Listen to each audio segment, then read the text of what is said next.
Hello everybody, welcome back to Let's Play Hearts of Iron 4 Kaiserreich as Ukraine. Let us continue on from where we last left off.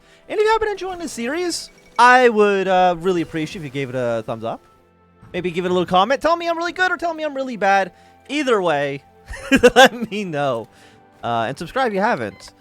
Anyways, as we're getting into 1937 here, all of Europe is basically collapsing. Austria's going into a civil war. We got all this stuff going on in Bulgaria, and we need to also fix Ukraine. We also want to end the alliance. Absolutely. 35 days? Sounds good. We do need, like, a lot more command power, I believe, right? It's command power we need to deal with this? Yes, we need 10, 20, 30, 40, 50, 60, 70. So we need 90 more. We're getting... So every...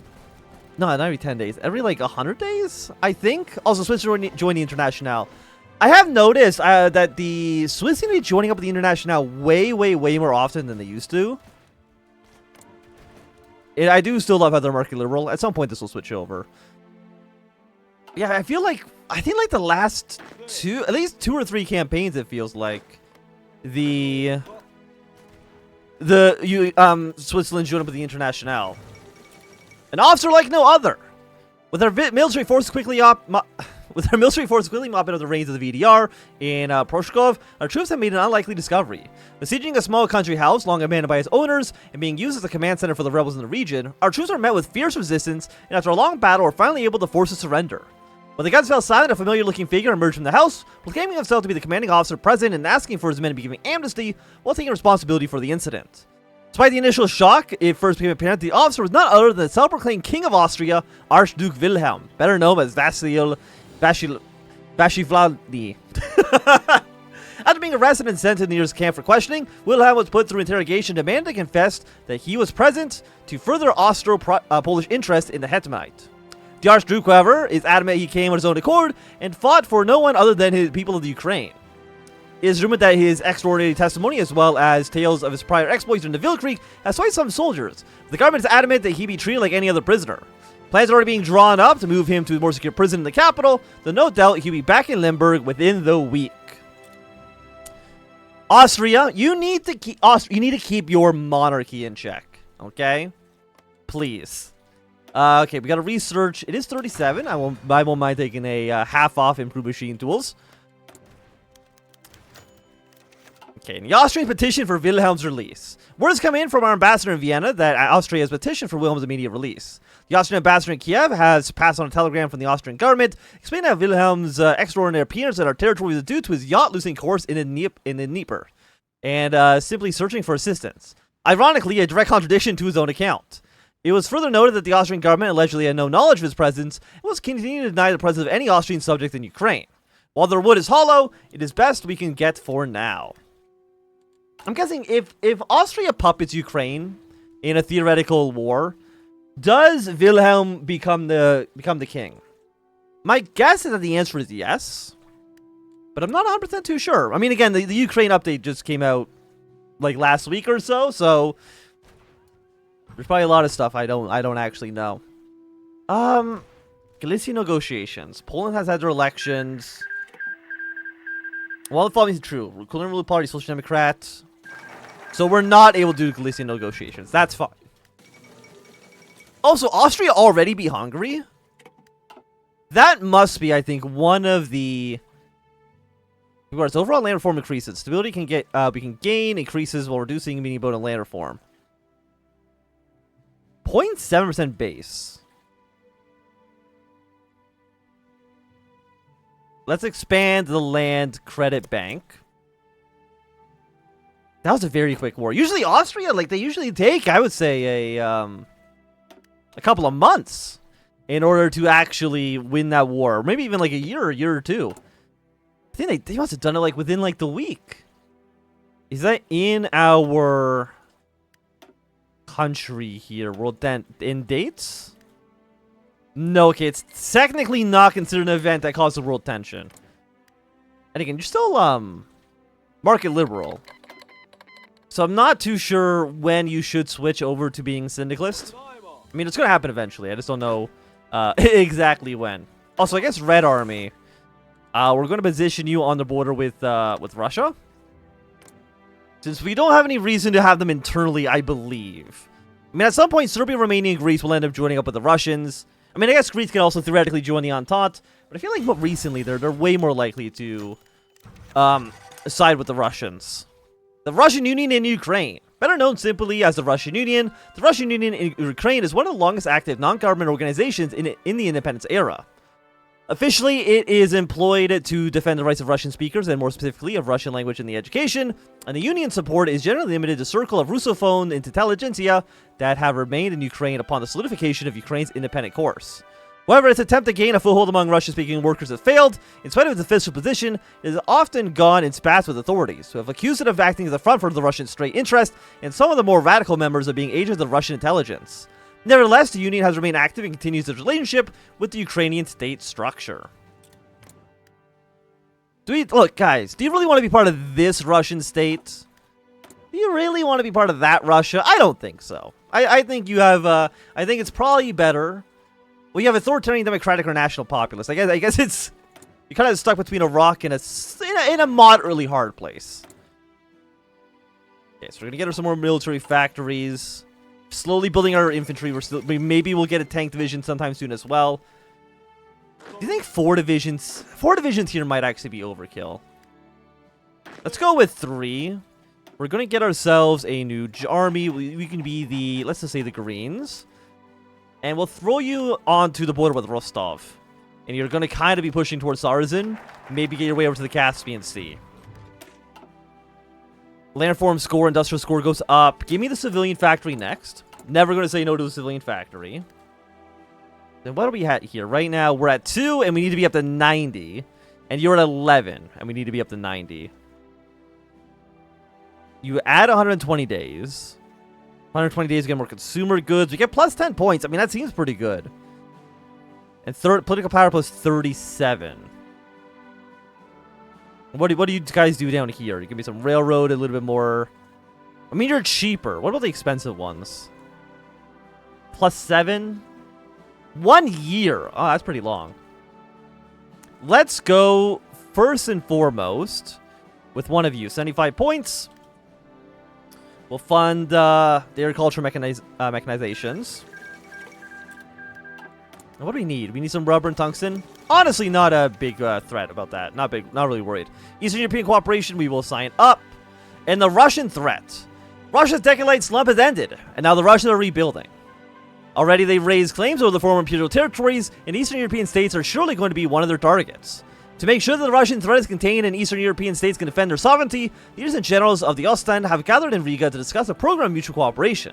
The Joint Military Defense Fund has been established, and United Baltic Duchy has been entrusted with managing the funds for the region's joint defense ventures. Well, probably we're not going to be sending too much stuff to the Eastern European defense. You know what? We actually have a lot of artillery. I will send 250 artillery pieces into the to help out our allies, Lithuania, Ruthenia, the Baltic Duchy. I'm hoping, well, the Paternal Autocrat. I think Paternal Autocrat Lithuania should remain friendly with us. Okay, we've got our basic airframe. 38's a little bit expensive. Let's go with a 37 construction speed. What do we need? We need support equipment, we need close air support. Well, luckily for you, I can make you into a close air support. Give me 2 bomb bays on this. Save you up. Don't close the screen because I need to open it. Are you the one I just modified? No, you're different. It's not you either. Or was it you that I modified? Am I stupid? Yeah, I want you. There we go. So deploy these. We'll get our support equipment down here as well. Throw the submarines and the convoys at the very bottom of the list. We do need more factories, but I mean, do we have enough guns? Rifle minus 2.9k. So the answer is kind of no. We just need to build more factories. I don't want to waste ahead of time quite yet. But I don't know if there's anything else we really care about. You know what? Give me a 38 research speed. That sounds good for us. In the midst of the Russian Civil War in 1919, two conferences convened by UFA and the white movement leader Alexander Kolchak attempted to decide the future of the anti-Bolshevik movement. The Ukrainian state requested a president at the conference, in part to stand in for the German Empire. At the end of the conference, the Ukrainian delegation, led by Foreign Minister Dmytro Doroshenko, came to an agreement with the leaders of the white movement, which included an informal recognition of the independence of Germany's eastern allies, as well as a continued material support from the German Empire through Ukraine and the Baltics to the southern and northwestern armies. A year later, the Russian government formally recognized the Ukrainian state for the first time as it signed a Treaty of Brest-Litov. With the German hegemony in Europe secured and Russia severely weakened, many thought it would be an everlasting peace. Ukrainians on the left and right saw a possible new era of Russian-Ukrainian relations, not a relationship based on imperial state to subject, but on mutual cooperation between equal states. The recent formation of the Moscow Accord only seems to prove the world has become more tense after Black Monday, and that this once hoped for potential cooperation is becoming more and more of a fantasy. Some expressed surprise, given the period of economic stagnation and foreign policy failures that the Russian state experienced in the recent decades. Others have pointed out that since its independence, Ukraine's defense capabilities have stagnated, relying on its alliance with Germany to deter any potential aggressors, an act no longer feasible as the German order seemingly continues to crumble. Well, I will take the war support for sure. Never going to say no to that one. We still have so many... Well, we have like so much demilitarized zones as well still. Okay, the League and the countryside. Compared to parties such as Social Democratic Workers' Party and the Agrarian Democratic Party, the League of Ukrainian Nationalists have never found a strong standing in the countryside. The rhetoric often only finding support among right-leaning intelligentsia. As the left-leaning opposition to the Hebenite fades and the League tries to improve their standing among the peasantry, they have come across an unlikely ally, a former Republican, the name of Krylo Omak. Head of the Cooperative Association, Slisky Hospodar, an agricultural organization founded in Galicia in 1899, and later expanded its operation across Ukraine, Osmak is concerned with the League's authoritarian tendencies and radical proposals. Despite this, Osmak seems to believe that Starobowski's worries regarding the well-being of the peasants and farmers are sincere. A de facto alliance has been formed between the League and the Slisky Hospodar, with many posted regional network across the Cooperative Association are being taken up by the League. In addition to providing assistance in setting up and operating farmer cooperatives, offering agricultural education and aid to struggling farmers, League members have used the opportunity to spread their message in Ukraine, where the needs of the Ukrainian people are the first concern of the state, and where there are no place for the tyranny of the big landowners. Local small protests influenced by the League have taken place in the countryside, demanding the government to distribute land fairly. While I appreciate the war support, I don't appreciate the support for national populism right now. And taking note of our plans to distribute land fairly to the peasants, a large landowner in Zhytomyr have petitioned the local government offering us political support if we avoid tampering with the land. Though landlords are some of the most powerful people in Ukraine and their support would certainly be of use, going back on our promises of land reform may radicalize the peasants and bring a host of other problems. Of course, I want my land reform score up. I want these to get up to 90. Because if we fail this, I'm not happy with where we might end up, basically. New mining projects, +4. We also get some resources. I will take that for sure. Of course, this does take away our civilian industry, which is kind of bad, because I needed to build up our military stuff. But hey, we'll get one civilian factory off of this. Russia's declaring war on everybody in Central Asia. We cannot take you because we need 50 industrial score. You give us a little bit of score, but honestly, like, nothing super, super crazy. Let's go with the fate of the SHD. We'll deal with the Secret Society next. And we will... Do I not technically have more than... Am I like... Okay, there we go. I was going to say, is that like 9.9? It's just rounding up to 10 in this, and that's why I can't click it. Animated innovation in Odessa. A little facet of Ukrainian culture is our homegrown animation industry, which has recently been receiving wider international attention. It originated in Odessa Film Studio, a company formed when the native Ukrainian film studio merged after struggling to stay afloat after the Civil War, under the auspices of a man named Vyacheslav Ledovsky, who is praised as the father of Ukrainian animation. A student of ballet and a graduate of the Kiev Academy of Arts, Levinensky was drawn to the Odessa film industry, where he initially worked with puppets, stop-motion animation, rotoscoping, creating the first Ukrainian animated film, Straw Bull, in 1927. There we go, fantastic. We don't need to read the whole thing. I think we got the gist. So Bulgaria is probably going to end up losing their war soon. They did lose Sofia. I mean, they're doing, like... I was going to say they're doing decently. That's not really actually true. Like, if they can somehow take Budapest and this city, they maybe have Like, maybe there's some chance there, but it's slim. It's very, very slim. I mean, we do want Bulgaria to win their war. Do I want to send you some volunteers? We can send one division. You know what? Sure, fuck it. Let's see if we can get anything done. Maybe we can kill off Romania. That's really the only chance. Never mind. Okay, the war's over. I was going to say, maybe they kill Romania off. They might have a slight chance of success, but... definitely, that's not going to happen this time. The marshes of Policia. In the marshier parts of Ukrainian Policia, large landowners dominate the land as the scene is too economically unviable to develop, leading to a great deal of unused land. Though it would be costly, attempting to drain the wetlands of the marshes in order to turn to these states is more profitable, and giving it to a small peasantry may work out for us in the long run. Transform, so we get stability for land reform. What's our land reform is currently at 15. You're going to be adding 10 to it. I mean, we do have a lot of stability. And we're going to be on a defensive war when the Second Wilkrieg happens, so... this actually... You know what? I'll take the 4% stability hit. I mean, stability is always nice, and I hate getting rid of it. Consolidation of US KHD. Do I need any of you to spend stability? Did I ever get the, wasn't there, like, some decision where you had to do, like, 3 things fast enough? I thought so, but now I don't actually know. Because I don't see those in here anymore. Give me the 2% stability. Ah! Give me this one. 2% stability and 2% party support. That sounds like a fair trade-off to me. Because we do need a lot of political power. You know what? Give me this one as well. Let's consolidate the US KHD. Remember, there's also something in here that I think we needed you as well. Yes, I think we need to get you done as well. So, we'll go 1. We'll reorganize the Cossack councils. And the fate of the conspirators. Arguably, the leader of the Union of Hetmanids, Boris Husman, has wielded significant influence in the executive office for years. While no coup attempt took place, it was clear that Husman and the rest of the HHD were attempting to wrestle power for themselves during the revolt.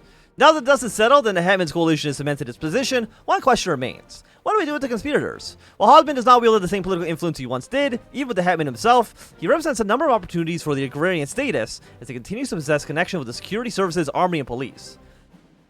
By striking an unlikely alliance with Husband in exchange for letting us use these connections, the Agrarian status bid and power may become easier.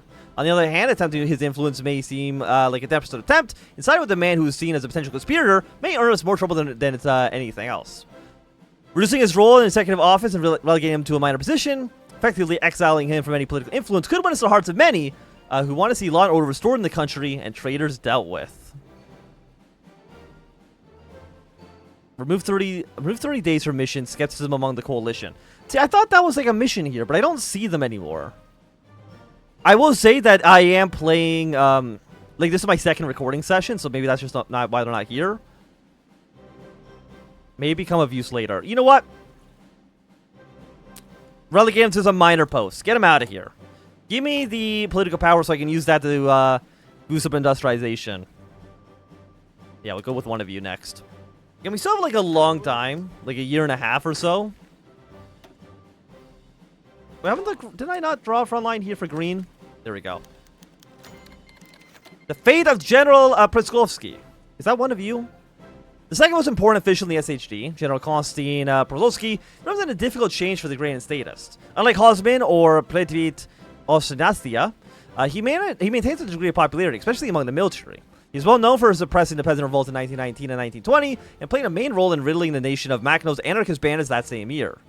This degree of high regard for Praskovsky has made Shetman in the Agrarian status apprehensive in attempting to move against him, but due to the clear connection to the SHD, forcing him into an early retirement may be the best option. However, such a move would surely draw the ire of the military, and perhaps the Hetman himself, given a long connection between the two. He still needed, remove 20 days. So I think this... I'm guessing if the timers were still this would make it worse. Just get him out of here. I mean, he was the one guarding Crimea. He doesn't matter. I'm not worried about Crimea. I mean, we got like a straight crossing here. I don't think they'll really be able to push their way through. The fate of Ivan Pletlov Orstancia. At the head of the Great Cossack Rada, Ivan Orstancia wields significant influence among the Cossack institution of Ukraine. Nonetheless, amongst the SHG, he's seen as a heavily unreliable, personally ambitious and adventurous, which plays into our favor and should make him easy to deal with. During the revolt, he commanded a group that had a few desertions to Republican forces, and as such, he's seen as regarded somewhat regarded highly, but many have pointed to his conduct during the revolt as violent and unscrupulous. Having him lose his leadership in the Great Cossack Rada would take less effort and take care of the issue quickly. But bringing him into the trial on charge of abuse of power may be a show of strength. The Agrarian status desperately need to try to cling on some power. Yeah, let's bring in the trial. There we go. I don't even think he was anything, so not a big deal to me. You'll bring in the child. We're going to reorganize the Cossacks here. And, okay, which do we want to take? I mean, land reform I think is a little bit better. So, yes, let's go with 7 and 17. You'll be boosted up to 27. And currently, when you guys are done your paths here, you will be at 14. Which is still not good, but it's better than where it was. So then you'll be taken 2 times. Oh, you just give me political power. Fair enough. Daily syndicalism spread. Let's do industrial subsidies next. Agitation around the Russian Union. The ascension and consolidation of the notably more revanchist and radical Savinov government in Moscow has started to agitate many within Ukraine. The Russian Union's central board has changed considerably over the years, primarily due to the fact that some of its members simply immigrated to Russia for one reason or another. Others simply found a lack of necessary for the union's further activities and receded from actively lobbying. Nevertheless, it has consistently been led and represented by one person, a certain Dmitry Odinets. A former minister, Mr. Odinets, has been involved in work with the education ministry, and that would have been the end of it. However, recent events have thrown the organization's relationship to Kiev into disarray. Coinciding with the rise of Sannikov has been a notable challenge to Odinets' leadership of the union by former honored general associated with the organization, a certain Mr. Vasyov Biskupsky. Mr. Biskupsky is more famous for leading a semi-pro-Russian fringe in another infamous organization, the SHD. Although the attempt clearly failed and Mr. Odinets retained his comfortable majority, the attempt has made many people uncomfortable. A long-time cooperator of the government and a professor of history is one thing. A general associate with radical realignment circles, the SHD, is another. It will keep him under a close government eye.